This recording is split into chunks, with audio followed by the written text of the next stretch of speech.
Pak? Iya Bu, jadi tadi kan Pak Pendi kan agak apa sedikit untuk mengabarkan Injil kepada room sebelah ya. Ya Bu Sofiatul. Tidak. Oh tidak. Bukan begitu maksudnya Pak. Bukan mengabarkan Injil ke room sebelah, tidak. Gitu. Kita mengabarkan Injil saja gitu. Berdebat. Oh. Jadi aku coba Hindari dulu gitu Pak. maksudnya. Aku coba dulu nanti biar Pak Pendi ya. Nah ini jadi Pendi Silalahi lah saya bikin ini, jangan lagi Pendi Sinaga. Saya ambil dari Roma 12 ayat 1 sampai 8 Pak, tolong dibaca. Kebetulan saya tadi lagi makan panggang di Lapo. Saya tunggu-tunggu, ini udah 3 jam saya nunggu ini. Jadi udah di jalan nih, biar dibacakan dulu Roma 12 ayat 1 sampai 8. Coba diterangkan Bu Sofiatul.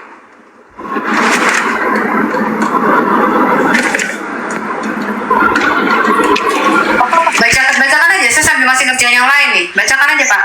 Oh, Bapak yang satu lagi dari Nabi Rong. Soalnya saya lagi nyetir nih. Baik.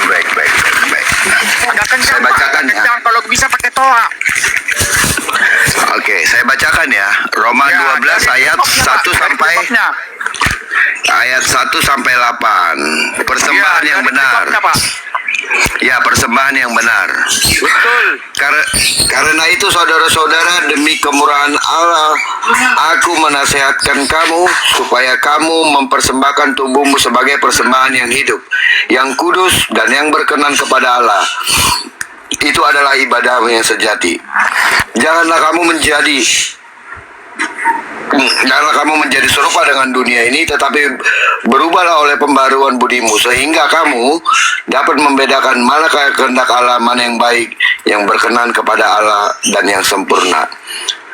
Berdasarkan kasih karunia yang dianugerahkan kepadaku, aku berkata kepada setiap orang di antara kamu, janganlah kamu memikirkan hal-hal yang lebih tinggi daripada yang patut kamu pikirkan, tetapi hendaklah kamu berpikir begitu rupa, sehingga kamu menguasai diri menurut ukuran iman yang dikaruniakan Allah kepada kamu masing-masing. Sebab sama seperti pada suatu tubuh, kita mempunyai banyak anggota, tetapi tidak semua anggota mempunyai tugas yang sama. Demikian juga kita, walaupun banyak, adalah satu tubuh di dalam Kristus, tetapi kita masing-masing adalah anggota yang seorang terhadap yang lain. Ayat 6 sampai 8 tadi ya. Iya Pak. Oke, sebentar. Oke. Ayatnya yang ke-6. Demikian kita mempunyai karunia yang berlain-lainan menurut kasih karunia yang dianugerahkan kepada kita. Jika karunia itu adalah untuk bernubuat, baiklah ia melakukannya sesuai dengan iman kita. Jika karunia itu untuk melayani, baiklah kita melayani. Jika karunia itu untuk mengajar, baiklah kita mengajar. Baiklah kita mengajar.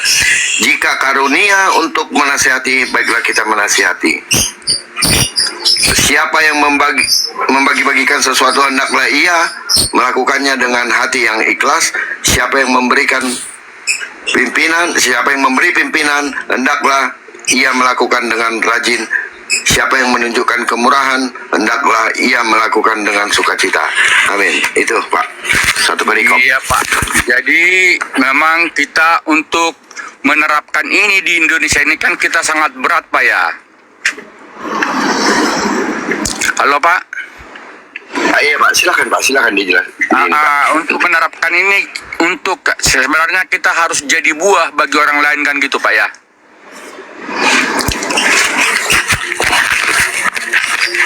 Lanjut. Ya, jadi sebenarnya kalau kita baca dari firman Tuhan itu, kita diajarkan untuk mengabarkan Injil lah itu Pak ya, pada segenap bangsa-bangsa kan gitu Pak ya. Iya, terus Pak. Iya, tapi kita kan ada keterbatasan dengan filosofi dari Bu Sofiatul tadi itu. Jadi apa namanya Bu Sofiatul seperti merpati dan seperti ular apa sih? Lupa saya apanya tadi. Soalnya agak Cerdiklah seperti ular. Cerdiklah seperti ular, tuluslah seperti merpati. iya, jadi itulah yang kita bilang. Makanya tadi Pak Pendi kan di saat masuk orang seberang langsung dikat, langsung diputus gitu. Padahal sebenarnya tugas kita untuk mencerdaskan mereka itu biar bisa menerima firman Tuhan. Tapi memang berat sekali kalau kata Pak Edis, sulit. Sulit karena perdebatan kita sama mereka itu nggak pernah tuntas. Karena mereka hanya ya kayak kata Bu Sofiatul yang berbicara sama mereka itu membunuh dan selangkangan. Oke. Jadi apapun yang kita perdebatkan sama mereka itu susah masuk karena memang mereka hanya kenapa kamu menyembah manusia, tapi nggak tahu dia manusia itu seperti apa. Kita bukan menyembah manusia, kita kan menyembah Tuhan. Tapi mereka selalu ngotot bahwa Tuhan itu adalah manusia kan gitu Pak ya.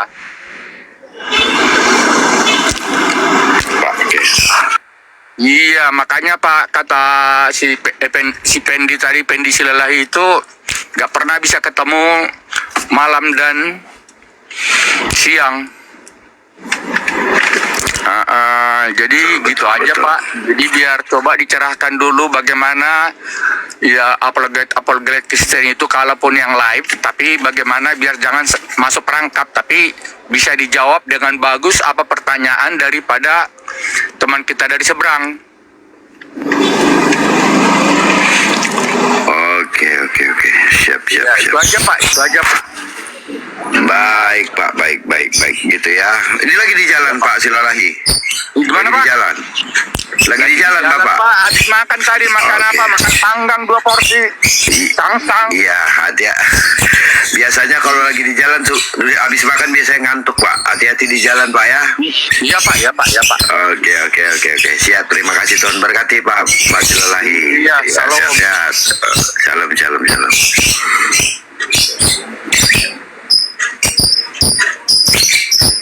Iya, oke. Banyak minta naik, saya bingung juga nih nanti menaikkannya.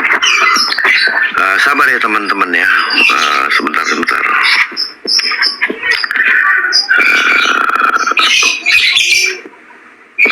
Iya.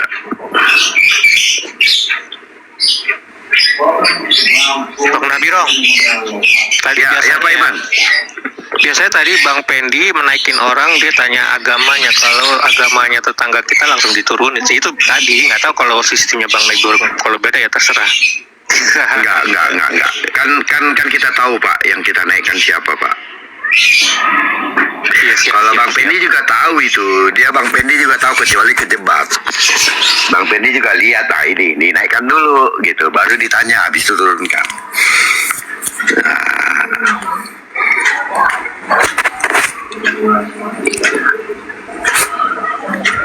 Nggak apa-apa, mumpung nggak ada Bang Pendi ini kan.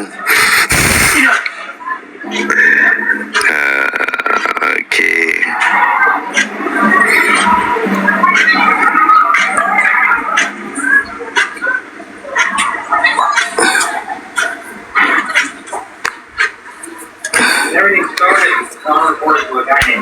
Ya.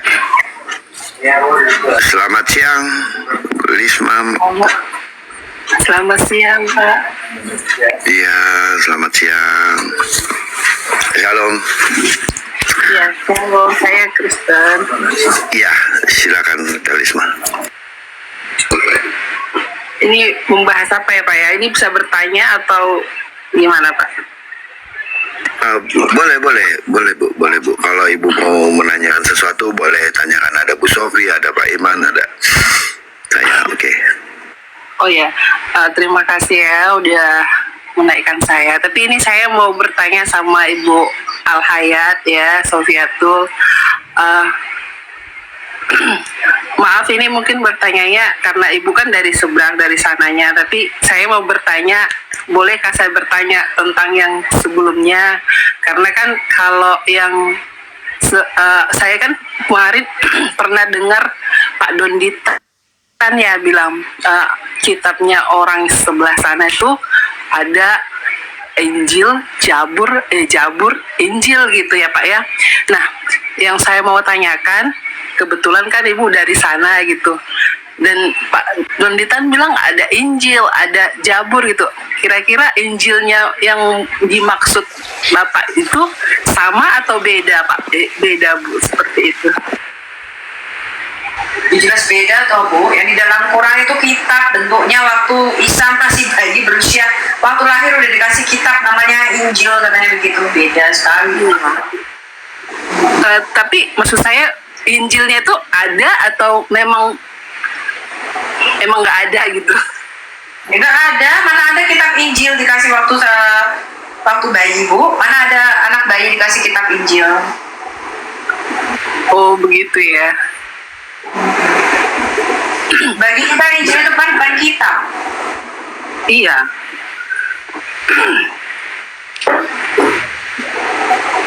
Oh berarti itu nggak ada Bu ya?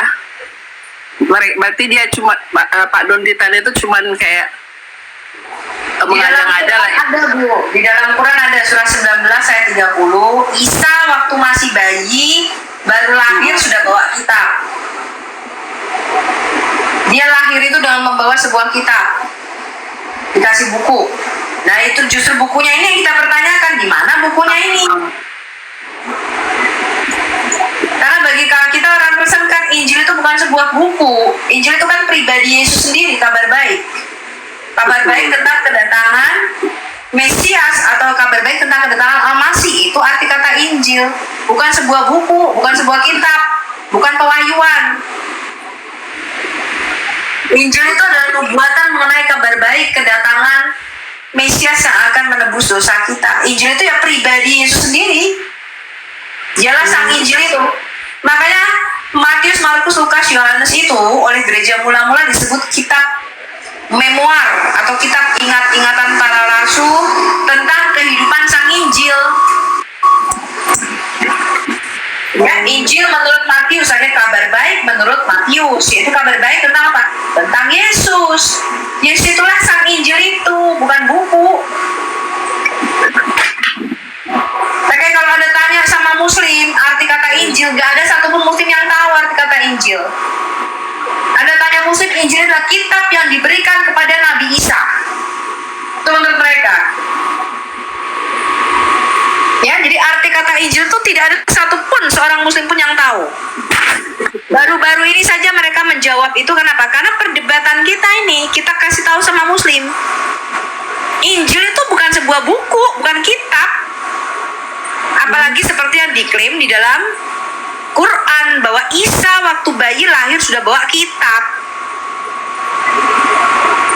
Ya, jadi orang Kristen juga nggak boleh bodoh ya. Tidak ada kitab yang diberikan turun dari langit, itu nggak ada itu. Alkitab itu tulisan manusia. Alkitab itu adalah tulisan para nabi dan para rasul.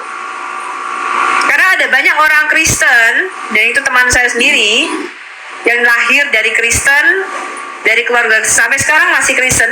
Dia tidak tahu kalau Alkitab itu tulisan manusia.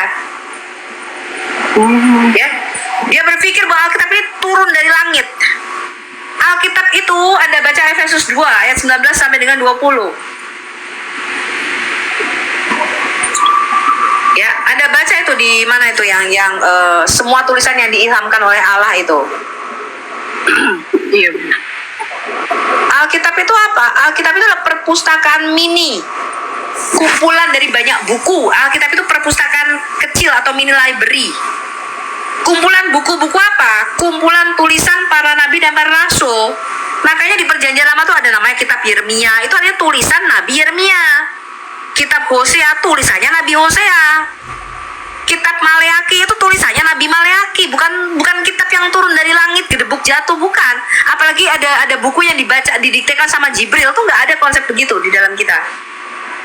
Perjanjian Lama itu semua tulisan kesaksian para nabi. Perjanjian Baru adalah tulisan kesaksian para rasul. Kumpulan tulisan kesaksian para nabi ini dikanon, distandarisasi oleh para rabi Yahudi, orang Yahudi yang kita sebut sebagai Tanakh, Torah, Naviim, Ketuvim, yaitu Perjanjian Lama.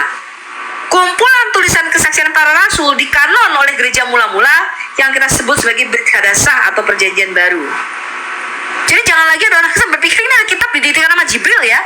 Apalagi ada nabi diberi kitab waktu masih bayi. Nggak ada itu konsep begitu. Makanya setiap Islam, Muslim, Anda tanya mulai dari Abdul Somad yang sekolahnya di Negev, sekolahnya di Al-Azhar University. Saya tuh tanya sama ustadz-ustadz, mereka tuh nggak ngerti arti kata Injil, teman-teman. Kalau Anda percaya, Anda boleh buktikan perkataan saya.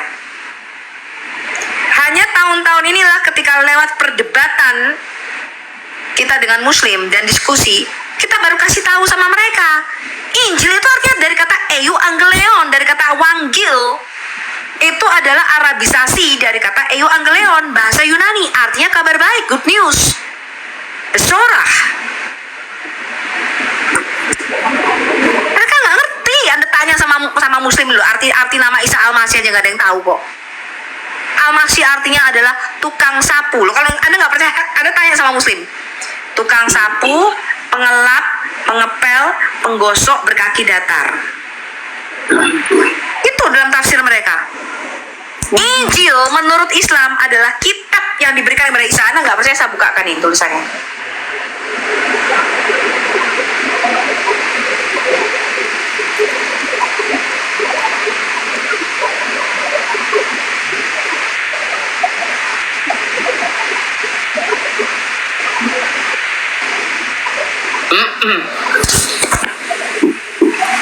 Injil adalah kitab yang diturunkan kepada Isa.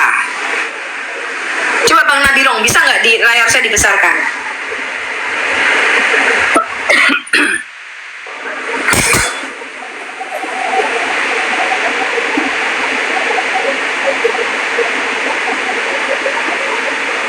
Injil adalah nama kitab suci yang diturunkan kepada Nabi Isa. Di dalam Quran, Isa ini diberikan kitab ketika baru lahir. Berusia 40 hari dia. Di dalam pandangan orang Kristen, gak ada Injil ini adalah kitab yang suci yang diturunkan. Tidak ada kitab suci yang diturunkan.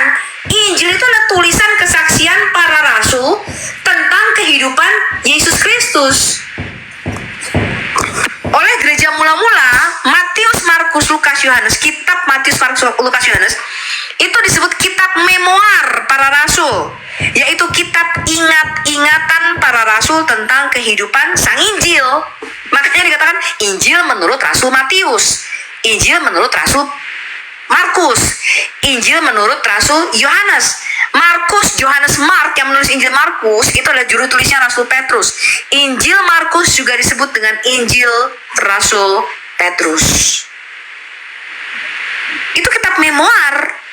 Itu kitab kesaksian para rasul bahwa semua nubuatan yang dijanjikan para nabi di dalam Perjanjian Lama tentang kedatangan Mesias sudah digenapi. Al-Masih sudah datang, Mesias sudah datang, dan kamilah saksi-saksinya. Itu adalah tulisan Matius, Markus, Lukas, Yohanes. Ngerti teman-teman? Mudah nggak? Mudah. Makanya Yesus berkata di dalam Lukas 24, haruslah digenapi semua yang tertulis tentang aku, mulai dari kitab Taurat Musa, kitab para nabi, dan kitab Zabur, yaitu kitab Mazmur menurut mereka. Jadi Alkitab kita itu adalah mini library, yaitu perpustakaan kecil terdiri dari 66 buku. Itu kalau kita Kristen. Katolik dan Ortodok mereka punya lebih banyak lagi. Gereja Timur mereka lebih banyak lagi ya, ada Deuterokanonika. Itu bukan satu buku, tapi kumpulan banyak buku dengan banyak penulis. Kayak perpustakaan itu loh. Perpustakaan itu kan banyak buku toh. Tulisannya beda-beda toh. Tapi mereka mempunyai benang merah yang sama, yaitu apa? Berita tentang kedatangan Sang Juru Selamat, kabar baik. Nah ini orang Kristen banyak yang nggak ngerti. Alkitab itu tulisan manusia teman-teman. Tulisan siapa? Tulisan para nabi dan para rasul. Gitu loh. Dan pondasi dasar iman Kristen itu dibangun di atas dua dasar ini, yaitu di atas dasar kesaksian para nabi di dalam perjanjian lama dan di atas dasar kesaksian para rasul di dalam perjanjian baru. Yang mana Yesus Kristus adalah batu penjuru atau pusat pemberitaan daripada Alkitab kita. Para nabi bernubuat, Mesias akan datang. Para rasul bersaksi, Mesias sudah datang. Gitu loh, ngerti gak? Batu penjurunya, center pemberitaannya adalah Yesus Kristus. Itu Alkitab. Alkitab itu tulisan manusia yang dihembusi nafas oleh nafas Allah sendiri, yaitu Roh Allah. Roh Allah adalah nafas Allah di dalam Alkitab kita. Theopneustos namanya. Artinya dihembusi, diilhamkan oleh Roh Kudus. Ya. Itu Alkitab kita, bukan kitab yang didiktekan, apalagi kitab yang diturunkan pakai apa? Pakai Tiki JNE. Gak ada kitab diturunkan. Ya, mereka pakai balon udara. Mereka mengalami Tuhan, mereka bertemu dengan Tuhan, itulah yang dituliskan, kesaksian itulah yang dituliskan. Ya, makanya di dalam perjanjian lama dikatakan, datanglah firman Tuhan kepadaku, kata Nabi Yeremia. Datanglah firman Tuhan kepada Nabi Samuel. Datanglah firman Tuhan kepada Nabi Maleaki. Berfirmanlah Tuhan kepadaku, kata Musa. Begitu. Di perjanjian baru, Yesus berkata, aku berfirman kepadamu, aku sudah datang, akulah dia. Kalau kamu tidak percaya akulah dia, kamu akan mati dalam dosamu. Maksudnya Yesus apa? Akulah dia yang diberitakan para nabi, begitu loh. Makanya Yesus berkata, betapa lamban dan bodohnya kamu untuk mengerti isi kitab suci. Ya, bahwa Mesias harus datang. Dia harus menderita, dia harus mati, dan pada hari ketiga dia harus bangkit seperti yang dikatakan para nabi. Dan para rasul bersaksi. Makanya Petrus berkata apa? Aku nih loh saksinya. Aku nih saksinya bahwa Mesias itu sudah datang. Dialah itu Yesus. Dia mati, aku ada di situ waktu Yesus dihukum mati. Pada waktu dia disalib, aku ada di situ. Dan pada waktu dia bangkit dari antara orang mati, aku ada di situ. Dia menampakkan diri kepada aku. Itu kesaksian para rasul, gitu loh. Mudeng ya? Mudeng. Demikian juga Rasul Paulus di dalam kitab Roma dikatakan, dia berkata apa? Kalau kamu tidak percaya sama pemberitaanku bahwa Yesus adalah Mesias yang dijanjikan para nabi dan dia mati dan bangkit pada hari ketiga, dia menampakkan diri kepada para rasul dan kepadaku terakhir dan kepada 500 orang lainnya. Kalau kamu tidak percaya, itu kamu tanya sama orang lain masih hidup saksinya. Makanya kita itu tidak orang Kristen itu tidak bersahadat saya bersaksi, nggak begitu. Tapi saya percaya. Kenapa kita berkata aku percaya akan Allah, Khalik langit dan bumi. Aku percaya akan Bapa, Khalik langit dan bumi, dan akan Yesus Kristus, anak yang tunggal, Tuhan kita yang mati. Itu kan kita kan, itu kan artinya kan apa? Kredo iman para rasul itu adalah imannya para rasul yang kemudian menjadi iman kita. Maka rasul-rasul mengatakan ini, semua ini kutuliskan kepadamu, kesaksian ini, supaya melalui tulisan kami kamu memperoleh iman, percaya kepada anak Allah, sehingga kamu mempunyai hidup yang kekal. Jadi iman kita itu berdasarkan kesaksian para saksi-saksi mata ini loh teman-teman. Mudeng ya? Mudeng. Itu iman Kristen. Makanya dikatakan kita ini orang-orang percaya, bukan orang-orang yang bersyahadat. Makanya kalau muslim mengatakan, apakah kamu menyaksikan? Loh, iman kita bukan saksi mata. Kan saya hidupnya bukan 2000 tahun yang lalu, bukan zaman Yesus. Gimana sih? Yang menyaksikan itu para rasul, dan mereka menulis kesaksiannya dengan meyakinkan. Bahkan mereka mati. Semua rasul mati syahid kecuali Rasul Yohanes. Semuanya mati karena kesaksian mereka. Ya, nah, itu iman kita. Kita percaya kepada apa? Yang diberitakan para rasul. Dan di atas dua dasar inilah kesaksian para nabi dan kesaksian para rasul, iman Kristen berdiri. Begitu. Bukan di atas dasar kesaksian satu orang, bukan. Jadi orang Kristen harus merubah paradigmanya mengenai Alkitab. Alkitab adalah tulisan manusia. Tulisan siapa? Tulisan kumpulan buku-buku. Kumpulan tulisan, itu bukan satu tulisan, kumpulan tulisan. Tulisannya siapa Bu Sofi? Kumpulan tulisan para nabi dan para rasul. Dan pengajaran serta iman Kristen tidak boleh keluar dari dua dasar ini. Saya nggak boleh bikin pengajaran sendiri. Nggak boleh. Pengajaran kita tidak boleh berdasarkan abad ke-21.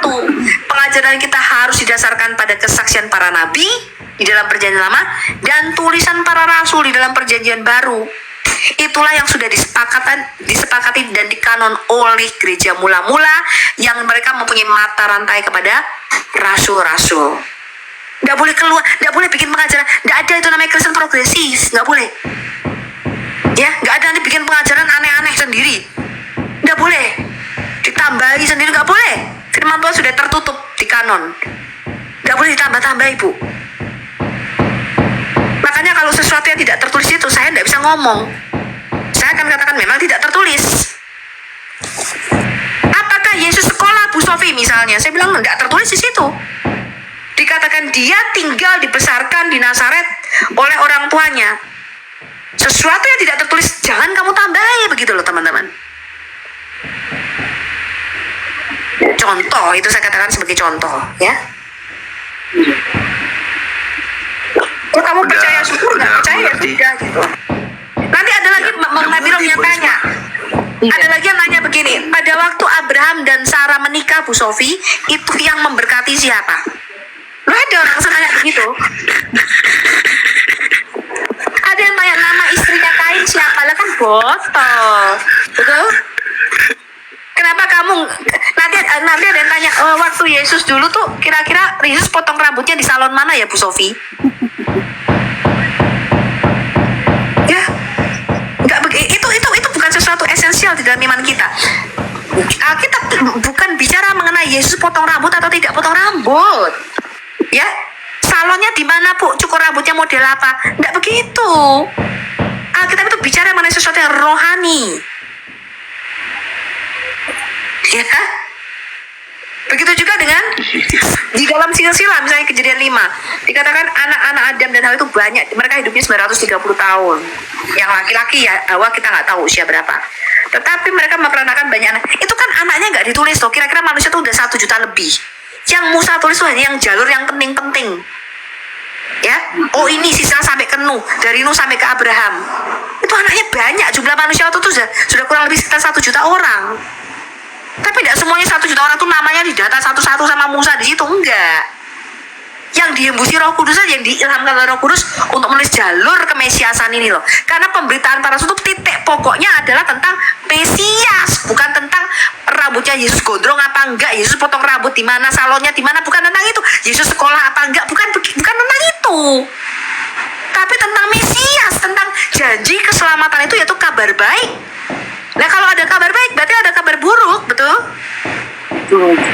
Kalau Anda tanya sama muslim apa itu kabar buruknya, mereka nggak tahu. Kabar buruknya adalah bahwa kita semua ini bersama dengan jatuhnya Adam, manusia pertama, kita sudah divonis mati oleh Tuhan. Kutuk dan penghukuman Allah itu bukan nanti di akhir zaman seperti kata agama ataupun kata Islam, tapi kutuk dan penghakiman Allah itu sudah dijatuhkan Tuhan di Taman di Eden. Bersamaan dengan jatuhnya Adam, maka bumi ini ada kutuk, ada dosa masuk ke dalam dunia, ada kemiskinan, ada penderitaan, ada apa? Ketelanjangan, ada keterpisahan dari Allah.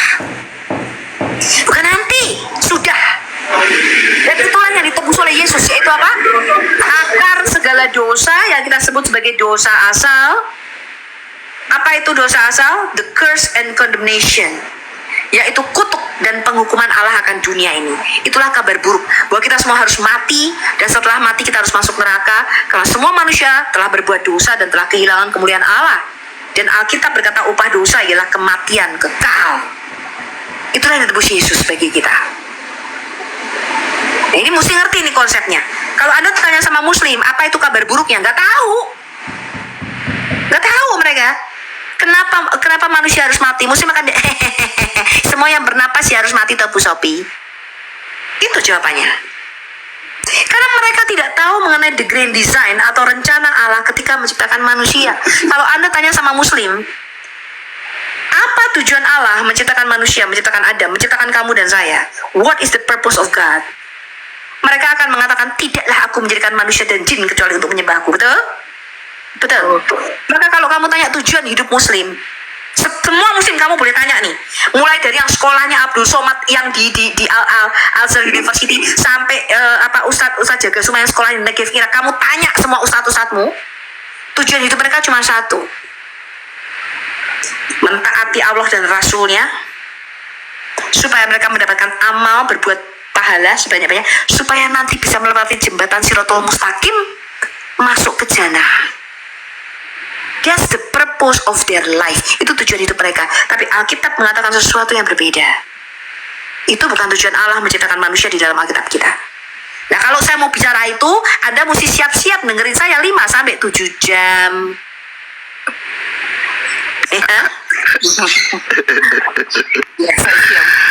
Ya di YouTube-nya aja lah nanti di YouTube-nya Al Hayat itu ya, Kak Lisma ya. Di situ banyak pengajaran kok. Kemarin aku pernah dengar ibu juga jelasin, jadi kalau yang termasuk Injil kalau di Alkitab itu apa aja Bu ya? Injil itu adalah kabar baik, janji tentang kedatangan Mesias. Itu ada Matius, Markus, Lukas, Yohanes itulah biografi. Kalau kita bicara bahasa Islamnya adalah hadisnya Yesus, perkataan Yesus, sunnahnya Yesus, apalagi ajarannya Yesus, biografi sirah nabawiyahnya Yesus, ya. Matius, Yohanes, sama apa tadi Bu? Matius, Markus, Lukas, Yohanes itu kitab memoir para rasul. Markus, Yohanes ya. Ya. Kalau Ibu Kristen apa bukan Bu Lisma? Saya Kristen, makanya kemarin saya bukan, saya kan pernah dengar, makanya saya tanya, saya kan pernah dengar Pak Donditan ada di podcast gitu, mereka punya kitab, beberapa kitab yang mereka percayai, yaitu Al-Quran, Zabur dan Injil. Nah, pertanyaan saya tadi, kebetulan kan Ibu Sophie dari sana, apakah Injilnya mereka sama dengan Injilnya kita? Kenapa mereka mengatakan Injil seperti itu? Makanya tadi Bu Sophie udah jelasin gitu kan, karena kan kita kan sering berantem, maksudnya sering berantem gitu loh, mereka sering mengulik-ulik Injil kita. Jadi begini teman-teman, Quran itu mengatakan bahwa Quran itu membenarkan kitab-kitab sebelumnya, yaitu Taurat, Zabur, dan Injil. Quran itu merupakan kitab keempat, ya, maksudnya mereka membenarkan Taurat, Zabur, dan Injil. Tetapi pada kenyataannya, Taurat, Zabur, dan Injil isinya itu yang kita pegang sekarang itu bertentangan dengan Quran mereka. Sehingga mereka tuh bingung. Makanya ada muslim yang berpendapat bahwa berarti sudah diubah-ubah. Kalau cocok sama mereka diambil. Yang nggak cocok dibuang. Iya. Mereka nggak ngerti ayat mana. Kalau kita tanya, mereka mengatakan Alkitab ini yang sekarang Taurat, Zabur, dan Injil yang kita pegang sudah dipalsukan. Saya tanya, mana yang dipalsukan? Coba kamu beri buktinya. Mereka nggak bisa jawab. Karena sebenarnya konsep tentang kitab itu mereka nggak ngerti. Konsep pewahyuan mereka nggak ngerti. Kalau saya tanya apa arti kata wahyu aja, muslim nggak ada yang tahu kok Bu. Wahyu itu apa toh? Nggak ada yang tahu. Wahyu itu menurut mereka ada firman yang diberikan kepada para nabi, bukan.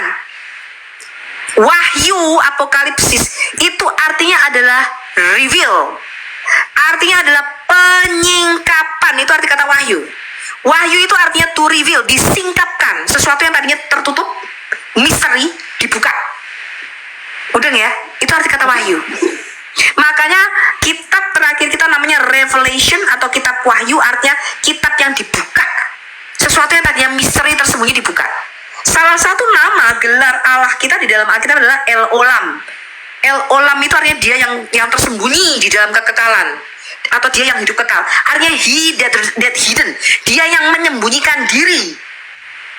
Allah kita itu misteri di dalam Alkitab kita. Kalau dia tidak mewahyukan dirinya, dia tidak mereveal, dia tidak menyingkapkan siapa dirinya, kita nggak bakal kenal siapa Allah kita. Nggak bakal. Karena kita tidak mungkin naik ke dimensinya, hanya dia yang bisa turun ke dalam dimensi kita. Maka kata wahyu, Anda tanya sama muslim, gak ada yang tahu Bu, taunya cuma wahyu siombeng. Lo tidak percaya, Anda tanya muslim kan Nabi Muhammad ini adalah mendapat wahyu daripada Allah. Kata wahyu aja mereka nggak tahu kok. Kemudian kalau saya tanya, mengapa kamu menyebut Muhammad sebagai seorang nabi. Apa nubuatan Muhammad? Mereka tuh nggak ngerti. Karena di dalam pandangan Islam, seorang nabi adalah seorang yang mendapatkan firman daripada menerima firman Allah dan tidak wajib menyampaikannya kepada umatnya. Seorang rasul adalah seorang yang menerima firman daripada Allah dan menyampaikannya kepada umatnya. Itu definisi mereka tentang nabi dan rasul. Tapi Alkitab mengatakan beda. Nabi itu ya seorang yang bernubuah. Betul nggak Pak Nabi dong? Melihat dan bernubuah, ya. Desir, pelihat. Makanya dikatakan di dalam Ulangan 18 ayat 18 sampai 21, kalau dia ngaku seorang nabi, dites kata Tuhan. Tesnya gimana? Pertama, kalau dia bernubuat, dia harus bernubuat demi namaku kata Tuhan. Kedua, kalau dia bernubuat dan nubuatannya terjadi, dia nabiku. Tapi kalau dia bernubuat, nubuatannya tidak terjadi, nabi palsu katanya. Lalu seorang nabi itu harus bernubuat, Pak, bukan jual gorengan. Betul? Lah kok ada seorang disebut nabi, Bang Nabi Rong. Ada seorang disebut nabi tapi tidak pernah bernubuat, itu gimana menurut Bang Nabi Rong tuh? Nabi Rong itu. Nabi Rong. Nah itu Nabi Rong gitu. Nabi yang tidak pernah bernubuat itu. Seorang nabi tapi nggak pernah bernubuat ya? Iya. Tapi kadang-kadang bernubuat juga, walaupun nggak jadi. Katanya beberapa bulan. Nggak jadi, tapi nggak jadi gitu. Oke, gini Ibu Risma, saya lihat Ibu Risma itu jarang sekali baca Alkitab barangkali. Bisa dibilang seperti itu. Cuma saya kan kemarin karena penasaran, kebetulan kan Ibu Sophie, saya juga sering mengikuti, dan karena Pak Donditan ya yang bilang kayak mereka memiliki yang namanya Al-Quran, Alkitab, Injil, Zabur dan Injil gitu. Nah jadi saya penasaran gitu kan, saya bingung mau nanya siapa. Kebetulan kan Ibu Al-Hayat kan udah pengalaman dari sana dan udah banyak lah pengetahuannya, makanya saya naik gitu, pengen bertanya gitu Pak, apakah sama atau berbeda? Ternyata kan berbeda. Itulah yang membuat kita selama ini mereka sering mencubit-cubit punya kita, Injil kita gitu.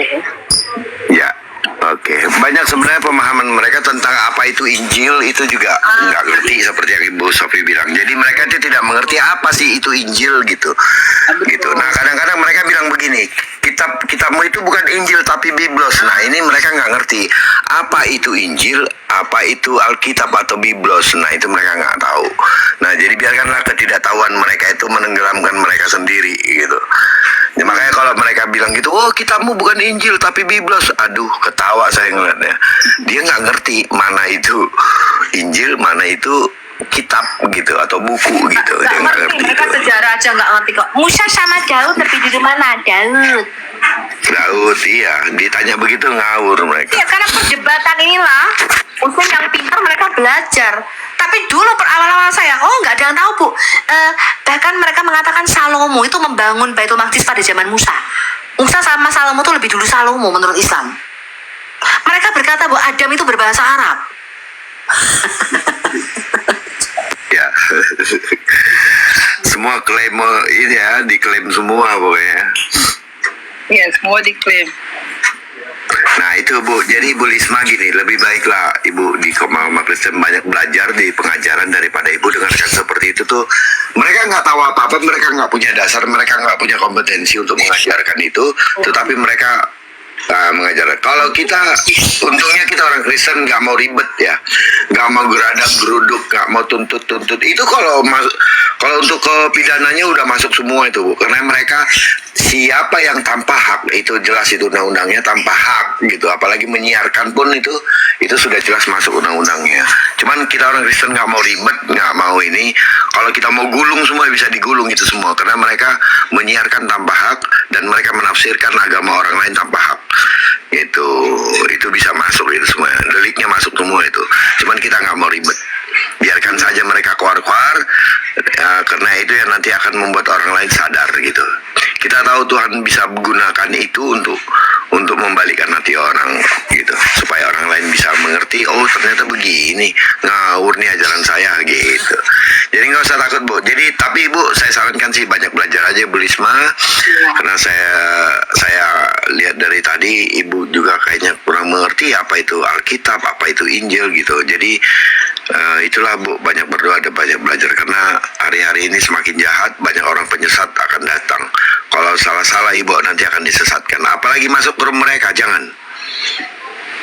Enggak sih Pak, Karena saya mereka mau tempat mereka, karena mereka banyak menghujat gitu. ya itu makanya saya bilang Ibu di sana tidak akan dapat berkat gitu. Ya, oke Bu Lisma. Ada lagi Bu yang mau disampaikan kah? Saya cuma mau bilang, apakah sih mengikuti juga Ibu Al-Hayat, mudah-mudahan Ibu Al-Hayat sehat-sehat ya. Saya mengikuti kemarin Ibu juga menantang Menteri Agama atau apa ya, yang menafsirkan Injil dengan sesuka hati kalian seperti itu. Ibu dengan begitu lantangnya mengatakan, tolong ya Pak ya, ini jangan sesuka kalian Itu sudah dua tahun, mungkin 3 tahun lalu sebelum Eliam Myron viral. Iya. Sudah meneriakkan lebih dulu, cuman nggak terlalu viral. Tapi ketika Eliam Myron meneriakkan itu menjadi sesuatu yang viral waktu itu, dan itu terbukti. Bayangin mereka, Kemenak itu mengambil ayat-ayat Alkitab kita dan menafsirkannya dengan sembarangan. Betul, ada tercantum di sana Ibu menunjukkan seperti itu kan. Saya terus ada kata-kata saya mewakili dari agama Kristen gitu. Kita cukup sangat terwakili oleh Ibu gitu. Semudah-mudahan lah Ibu makin sehat, makin dipakai Tuhan lagi, luar biasa lagi ya Bu ya. Ya. Terima kasih teman-teman ya. Ya. Kalau Bu Lisma, kalau di dalam Kristen nggak ada mudah-mudahan Bu, pasti semuanya harus sehat. Kan? Mudah-mudahan. Sehat ya Bu Lisma ya. Iya. Makasih ya. Makasih ya Pak ya. Oke. Siap. Oke, lanjut Bang Aciko, silakan Bang. Salam. Iya Bang, cuman aja Bang, ini ada tulisnya di atas ini awas tuh ini di geruduk gitu. Baru hari ini aku lihat rumahnya di geruduk betulan atau gimana ini Bang? Bang Pendinya nggak ada. Waduh, ketinggalan zaman abang ini. Ketinggalan zaman. Iya. Nanti abang bisa searching aja rumah anak Batak di geruduk itu aja. Nanti abang searching aja, abang bisa dapat banyak berita di sana. Jadi abang bisa lihat. Gitu. Oke. Kita udah berusaha untuk menekan pemberitaan itu dulu, biarkan berproses gitu Pak. Gitu. Ya Pak Ciko. Ada lagi Pak Ciko mau disampaikan? Iya, saya tanggapi sedikit tadi dari siapa itu Risma itu. Saya kira ya ibaratnya barangnya siapa yang produk pertama aja. Ya kalau kita kan naskah tertua, nggak usah kita mendengari samping atau sebelah, itu aja sih. Kita telusuri yang pertama aja sejarahnya. Yakin aja itu. Oke, karena kalau yang kedua itu ya pasti meniru, iya kan? Itu aja sih. Ya Bang, mohon izin turun dulu. Terima kasih pencerahannya dari Bu Sofiatul. Semuanya lah. Oke, siap Bang. Sehat-sehat Bang ya. Tetap kuat dalam Tuhan. Terima kasih. Tuhan berkati. Oke.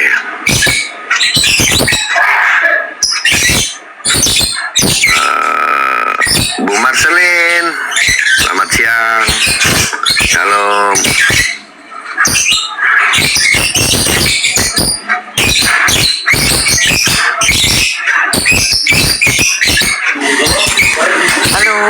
Halo, selamat siang. Ya, selamat siang. Silakan. Iya, saya cuman terharu aja mak kejadian anak Batak itu. Gimana ya? peraturan zaman sekarang gitu loh. Kalah debat geruduk, kalah debat geruduk gitu Pak. Sedih gitu lihatnya. Ya kita cuma bisa berdoa aja ya Pak ya, biar supaya prosesnya berjalan dengan lancar.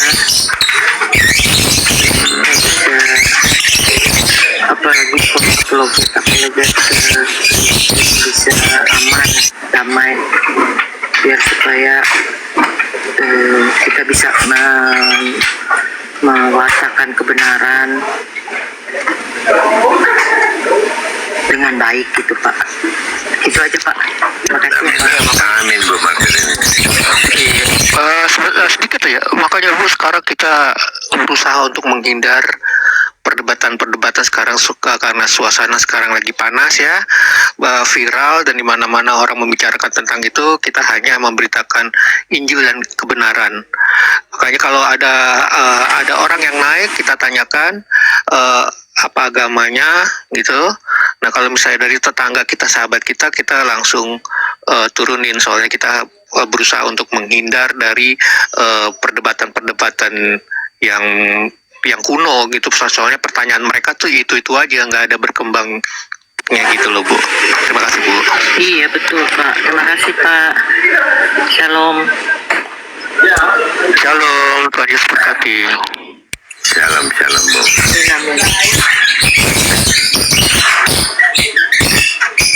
Salam semuanya. Shalom. Udah kenyang aja baru deh. Sakit kepala. Naik sini ya. Naik kemari. Syukur sudah doa tadi kan. Naik ini. Baru sekilo makan. Oh Tuhan.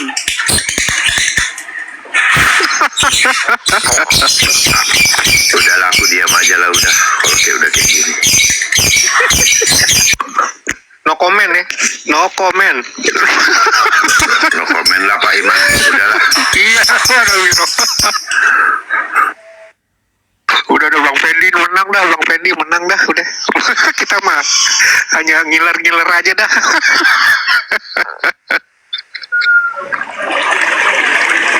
Oh Tuhan tolong.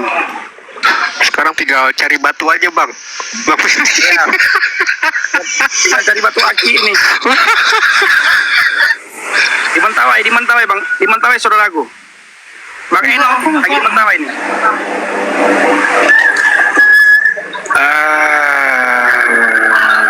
Kita kedatangan tamu nih. Halo Eva Silae. Shalom. Apa kabar? Halo Bu Eva. Gua apa nih? Halo Eva. Gak kedengeran loh suaranya.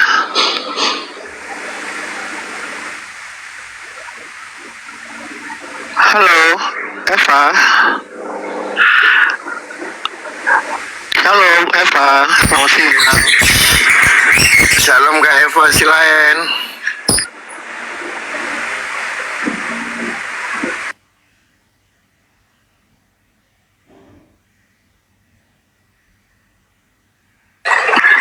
Salam teman-teman semuanya. Salam sehat ya, sukacita selalu ya. Ya, cakep, pemandangannya bagus sekali ya. Nah, ini di Mentawai. Nah, sebentar lagi pasang naik ini. Oh, pasang ya. Ya, pasang naik. Sebentar lagi.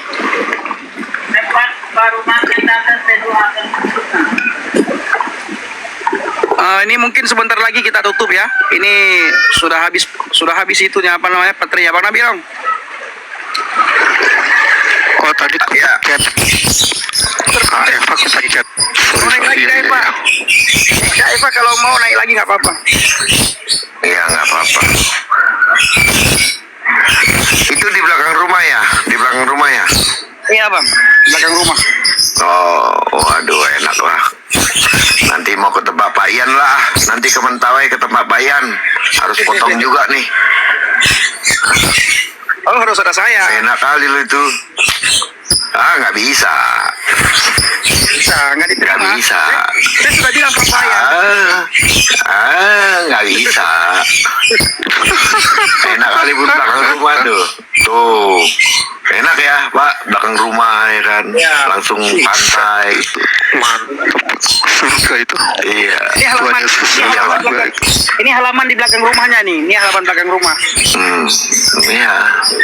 Kalau Bang bosan Fendi itu yang diasupin, sorry. Maaf. Yang diasupin tadi apaan itu yang bulat-bulat? Ini Iya. kelapa. bukan Oh, tempurung. kelapa. Tempurung. Oh, tempurung. Tempurung Oh, mau kelapa. jadi narko. Kelapa, iya. Oh, iya. Oke. Udah awas api. Nanti kena band nanti. Jangan kelamaan. Api asap. Oh, iya, sorry. iya, betul. Apalagi daging B2 itu jangan lama-lama dikasih tunjuk, itu nanti kena ban. haram itu haram.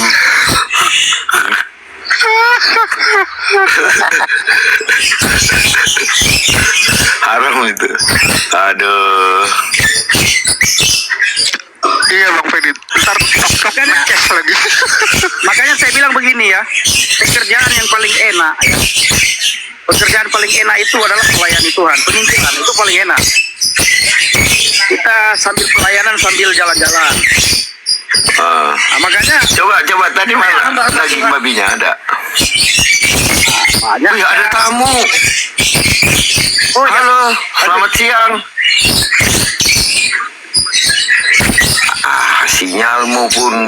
Sinyalmu bansos. Halo, selamat siang.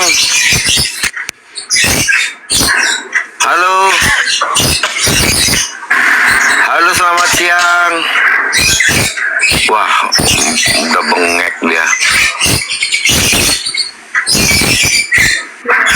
Belum apa-apa udah bengek Fendi.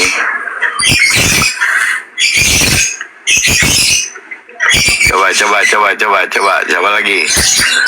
Banyak kali pun.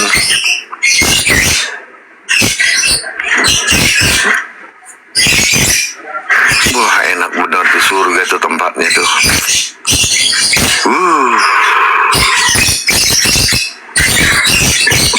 Halo, Atoslang.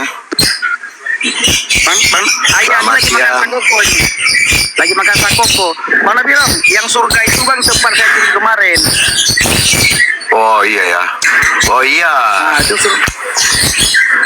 itu tempatnya itu sangat bagus sekali tuh. Walaupun tapi pedalaman ya, bagus sekali. Iya. Nah, dekat itu bang ada air Batas lah. terjun. Oh.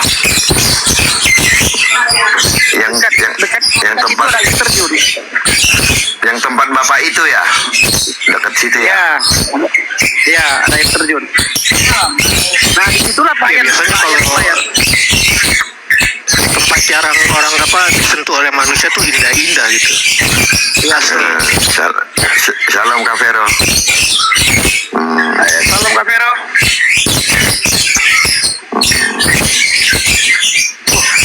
Halo Kak Watoslan.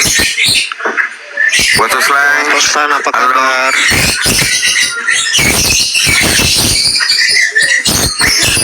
Ya, nggak kedengeran suaranya. Halo Bang Tobing, terima kasih Bang Tobing. Bang Fendi mau tanya, Bang Fendi ke Papua udah ke Raja Ampat belum? Belum. Baru sampai di kemarin itu Hah? di Jayapura, di kotanya. Oh, Jayapura, iya. Oke. Soalnya aku dengar Raja Ampat tuh bagus gitu, Bang Fendi. Iya. Iya. Tapi nggak apa-apa lah. Yang penting udah ke Jayapura. Mantap. Saya mudah bergaul dengan orang Papua karena kulit saya hitam kan. Ya. Nah, jadi saya mudah bergaul dengan teman-teman di sana. Dan dengan begitu mudah juga saya diterima sama mereka. Iya. Gini, Bang Fendi kan udah kemana-mana kan. Pemandangan yang paling indah menurut Bang Fendi itu di mana? Yang tak Papua. terlupakan lah di Papua ya. Papua. Oke. Kalau Bali ya, kalau Bali sudah biasa ya. Kalau Bali biasa Iya, ya. biasa itu. Kalau Bali, kalau Bali biasa, walaupun indah itu sudah biasa, tapi Papua itu luar biasa. Alam ya, benar-benar alami ya. Benar-benar alami. Udaranya juga sangat indah sekali. Udara sangat bagus. Pak, hangat kah, panas atau dingin atau gimana, Bang Fendi kira-kira? Panas Di Papua. Di Papua. Panas. Oh, kan di pegunungan, Bang Fendi. Panas, tetap panas. Ada yang tempat dingin tapi jauh dari Jayapura. Oh. Itu dingin sekali. Oke. Habis itu Mentawai. Tapi- Mentawai juga sangat indah. Mentawai sangat indah itu. Iya. Karena tempatnya itu masih asri ya, belum diganggu. Jarang ya. Halo Bang Pendi. Halo Kak Vero, shalom. Halo Bang Irfan, Bang Nadi. Vero. Tumben nih, mau makan BPK. Kak Vero. Nggak ngajak-ngajak bohong. Tapi itu ini ya, jangan aku suruh makan, aku nggak bisa makan itu, serius. Mana kakak itu? Oh, ada ya, ikut kah? Enggak ikut, karena lama nggak bisa ikut. Oh nggak ikut. Ada Pak Paulus itu ya? Bang Pendi, Ada. Bang Pendi, kenapa dinaikkan dalih Bang Pendi? Kenapa dalih dinaikkan?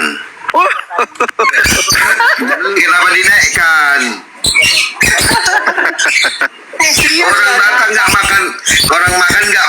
Orang Batak tapi nggak makan, orang Batak tapi nggak ngerti bahasa Batak. Nah gimana itu dalih kan? Dalih.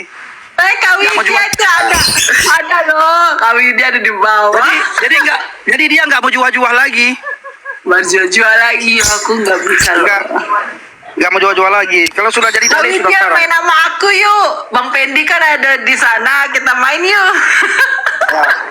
Kita jalan-jalan yuk. Main lah. Dia istri yang baik, istri yang setia. Dia nggak mau kalau suaminya tidak ada, dia tidak keluar rumah. Oh iya, sama aku. Iya. Oh, nggak mau Keluar ya? rumah dia. Bukan nggak mau, nggak boleh keluar rumah. Oh, emang nggak keluar rumah. Jangan wes. mau Kak nggak Widya boleh. ntar diajak ke salon lagi. Diajak ke salon. Enggak lah. Paling main sama guguk. Atau enggak diajak ke bengkel lagi betulin mobil. Aduh, ampun deh. Makan, kita makan. Makan lah, Kak Widya ya. Nah, ini aku sudah kundang dia. Ajaklah keluar, udah kundang biar kenal. Naik, Widya Trivena. Kak naik kak, sini kak kita ngobrol kak. Kita udah kangen udah lama, weh. Salam. Kak naik lah kak, kakak mah malu-malu. Kak naik kak, sini kak kita iniin Bang Pendi yuk. Bang Pendi kapan? Kata Kak Lydia, ayo kita ketemu gitu lagi. Nah, itu dia nggak sempat ya. Ya, lagi sama Bang Gugu. Nabirong. Oh, sama Gugu. Oh, lagi sama Gugu dia. Halo Kak Lydia. Bu Shopee. Shalom. Halo, shalom. Selamat sore. Sore. Selamat sore Kak Ini di Lydia. Papua. Mana Pak Paulus? Si Banku itu. Oh, beliau jalan kemana tadi ya? Mana Saya dari Kalimantan Barat, saudaraku. Oh, Kalimantan Barat di mana? Di Bengkayang, saya di dekat itu apa namanya, perbatasan dengan Kuching Sarawak, Malaysia. Oh, siap. Ya. Awas rumah digeruduk judulnya. Bener bang. Bener. Sedang Aku bangun kemarin- rumah ya Pak Pendeta. Pak Pendeta Pendi sedang bangun rumah ya. Enggak. Lagi pelayanan. Ini lagi. Oh Lagi iya, dimantau. saya sering lihat Komar ini, tapi maaf ya, saya nimbrung, ikut mendengarkan senang sekali. Baik, siap. Iya, sebentar aja. Saya senang Lydia. dengar. Ya, Bang Fendi ini evangelis. Oh, penjelis ya. Oh iya, penginjilan ya. Itu di. Oh iya. Jalan enak lah jadi penginjil bisa Pak- Bu kemana-mana. Lydia, ini Pak Muhammad Paulus ini Bu Lydia. Yang mana? Oh iya. Oh, orang mana dia? Iban, kau ngapain di situ? Kafe